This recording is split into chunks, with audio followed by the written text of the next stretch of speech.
चौथा अध्याय, कामरति विवाह। नारद जी ने पूछा, है ब्रह्मा जी, इसके पश्चात क्या हुआ? आप मुझे इससे आगे की कथा भी बताइए। भगवान काम और रति का विवाह हुआ या नहीं? आपके शाप का क्या हुआ? कृपया इसके बारे में भी मुझे सविस्तार बताइए।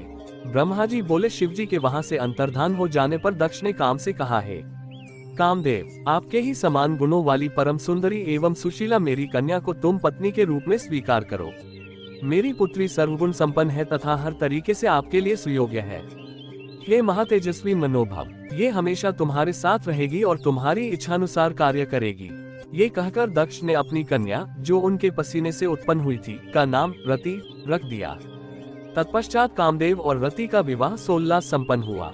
हे नारद, दक्ष की पुत्री रति बड़ी रमणीय और परम सुंदरी थी। उसका रूप लावण्य मुनियों को भी मोह लेने वाला था। रति से विवाह होने पर कामदेव अत्यंत प्रसन्न हुए। वे रति पर पूर्ण मोहित थे। उनके विवाह पर बहुत बड़ा उत्सव हुआ। प्रजापति दक्ष पुत्री के लिए सुयोग्य वर पाकर बहुत खुश थे। दक्षकन्या देवी रति भी कामदेव को पाकर धन्य हो गई थी। जिस प्रकार बादलों में बिजली शोभा पाती है, उसी प्रकार कामदेव के साथ रति शोभा पा रही थी। कामदेव ने रति को अपने हृदय सिंहासन में बैठाया तो रति भी कामदेव को पाकर उसी प्रकार प्रसन्न हुई, जिस प्रकार श्रीहरि को पाकर देवी लक्ष्मी।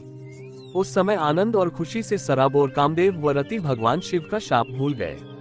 सूत जी कहते हैं, ब्रह्मा जी का ये कथन सुनकर महर्षि नारद बड़े प्रसन्न हुए और हर्षपूर्वक बोले, हे महामते, आपने भगवान शिव की अद्भुत लीला मुझे सुनाई है।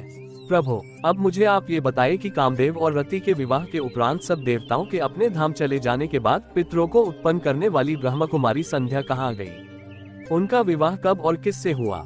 संध्या के विषय में मेरी जिज्ञासा शांत करिए।